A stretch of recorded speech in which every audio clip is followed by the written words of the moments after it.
night. I had like more bets last night than I usually have.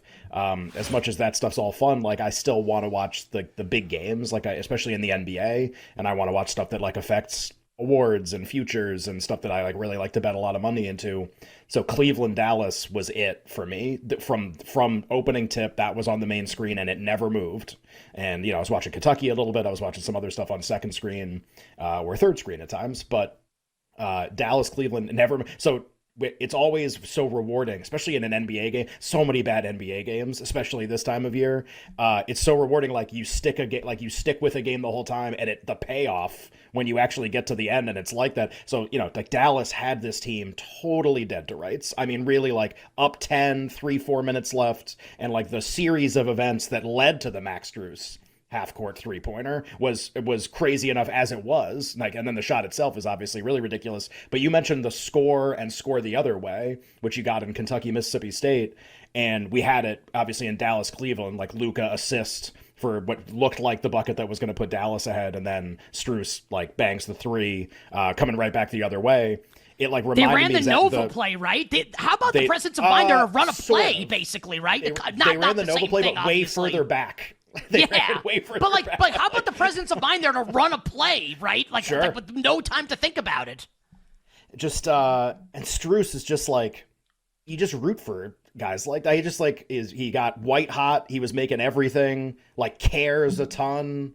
It's just like, and just like had the presence of mind to like work with, I think Mobley is the one who passed him the ball, like to set up the play. So that's awesome. Let's talk about this here at the Eastern Conference, and specifically Cleveland and how the Cavs match up against both Boston and Milwaukee. Boston right now even money at BetMGM to win the East. Milwaukee at plus 290. Worth noting the Knicks are the third choice on the board. My Knicks at plus 850. They get Anunoby and Randall back. I guess that makes sense, but right now they're brutal. And the Cavaliers right now can at 10-1.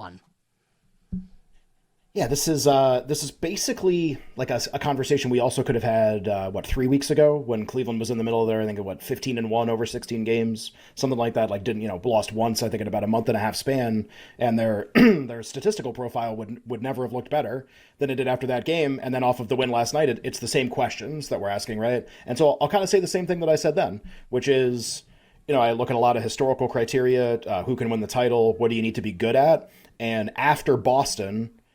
There's like this second tier of teams where, from just a team standpoint, not individual, not who's your best player, just like the quality of what you're doing in the regular season. And there's this second tier of teams, right? Denver is certainly in that second tier. I like them a lot to win the NBA title again this year.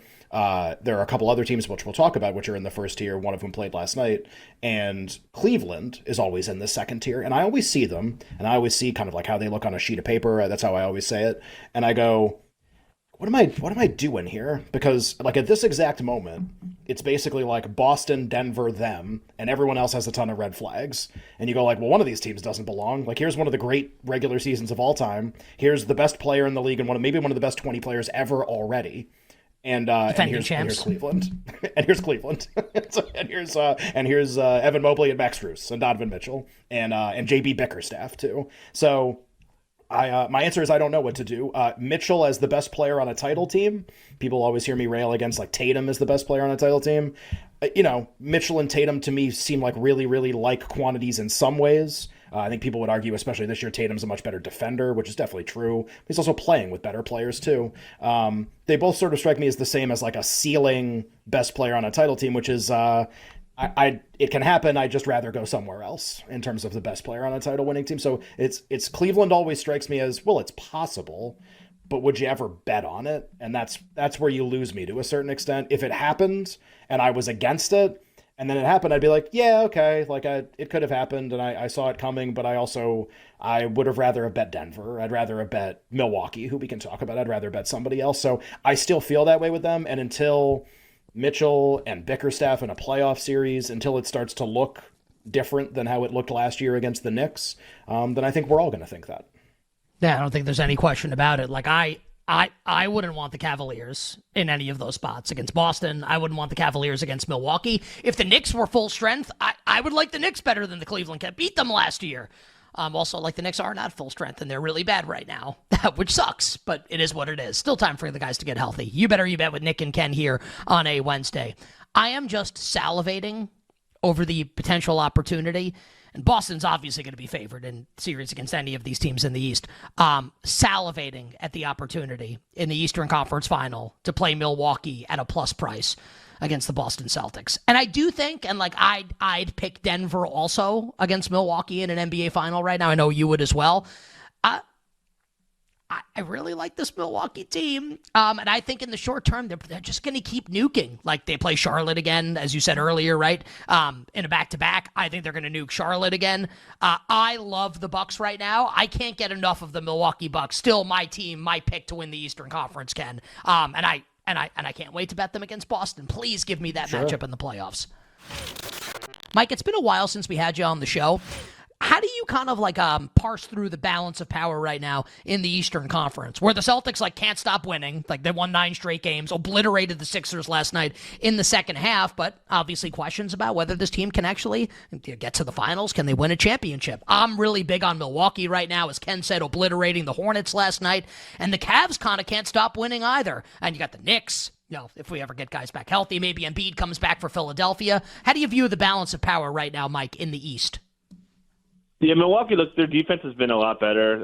Certainly, Charlotte just missed a ton of good looks last night. You could get like it was just terrible. But anyways, so the thing working against Milwaukee the most is their strength of schedule. They have the hardest strength of schedule going forward in the Eastern Conference. Only the Suns are worse in the whole league, so that's going to hurt them a little bit. But at least their defense is playing better. I think they're starting to gel. Pat Connaughton kind of coming out of his slump has kind of helped them to shore up their back end. Bobby Portis is starting to get out of his little slump. Dame is looking like himself. He was fantastic early last night. So certainly I think Milwaukee's got the inside track for the number 2 seed. I don't think I need to even say anything on Boston. Pretty straightforward that they've got the 1 seed locked up. But Cleveland looks legit, man. Darius Garland still kind of not quite 100% from the fractured jaw.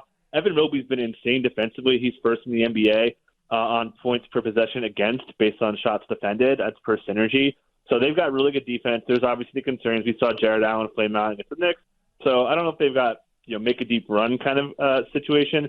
Miami's got some stuff to worry about. So it kind of feels like Milwaukee's going to just figure it out because Dame is such a great clutch time performer. So I'm with you there. I think that they're probably the favorite for the 2 seed. I don't know if I can get there on the Orlandos, Miamis. Can Philly even avoid the play-in at this point? They're playing terrible basketball. So Boston clear number 1. Milwaukee clear number 2, and then Cavs kind of clear number 3 for me. We'll see if the Knicks could kind of hold it together after, some spotty play. They need OG back in a hurry. Yeah, I think if you're trying to figure out, is there a price on a team to win the NBA title that is the most likely to go down, you could make a compelling argument Milwaukee is the answer to that question, that their price is the most likely to go down versus, Boston is plus 240. Are they likely to be 2-1 in a couple weeks or plus 150 in a couple weeks? Seems unlikely. Cat's out of the bag on them. Everybody already thinks they're the 1. They're already going to be projected like the 1. They don't have any injuries. They don't have anyone coming back from an injury. Their price seems really stable. Milwaukee frequently at the start of the season was right after Boston, right alongside them in terms of odds to win the NBA title, and then obviously had the season that they've had. They fired their coach. Defense has been horrific at times, but is getting better, and they, bring in Doc Rivers. I think everybody knows kind of like the story arc of the Milwaukee Bucks, but I guess my point would just be, I think they have a chance to get back price-wise to where they were at the start of the year because we've already seen it. It's already comfortable for us to rate them that way and to bet on them until they get back into that tier of 4-1, 5-1. They were alongside Denver for almost this entire season, really, until about the last month. So they're interesting in that way. Now, when push comes to shove, like if we're just talking about like in the actual games, like, do you really want Doc Rivers like Game 7 at Boston? Is that like a game you're dying to have Doc Rivers in? No, of course not. I think the con or the counter, like the case against Milwaukee, is literally like you have one of the worst clutch postseason coaches in the history of all sports. And I know he won a title, and like I don't care. I would stand by that statement. I think there's 15 data points that support that. This guy's pretty much the worst. And you got him if you bet Milwaukee, and that's tough. I think the counter to that is, well, until they play Denver, who's he going to run into that would really worry you a whole lot? What if Embiid doesn't come back? Or what if they're less than 100% with him back? You don't have to play Nick Nurse in a playoff series, maybe, which would be the one coach I think you'd be really worried about, like of a team in the top 6. Then it's like, all right, you might have to see Spoelstra is the team so flawed and terrible that it just doesn't matter this year? And we saw this with Budenholzer, like beat Miami on the way to winning an NBA title. Like it just did, just weren't good enough. And Miami's not going to be that good every year. Is that just what this is? And then it's like, all right, here's JB Bickerstaff, Tibbs, and Joe Mazzulla. Like we don't like all those guys. Nobody likes any of those guys in a postseason series. They're always brought up as the examples of who you don't want to have as your coach in a postseason series. So like, yeah, Doc Rivers is going to matter. Maybe it's when they play Denver. Like maybe it's when they play somebody on the opposite side. Like, can they get there? So it's just kind of funny. Like I don't like Doc Rivers at all if you couldn't tell, as a postseason coach. Also, like in a series against, Tibbs or Bickerstaff, like, is that a huge disadvantage for them? Or are they just all flawed? And maybe that's how the Bucks skate by here a little bit. And really, Mazzulla's not going to make a boneheaded decision in the final couple minutes of a game. He's going to do it every year that he's the coach. And they're really good. Also, he's going to do that. So that's kind of the push and pull with the Bucks. But I think clearly the most interesting team going right now in the futures market, just because you could really see a price drop coming for them, whereas the other teams seem more stable.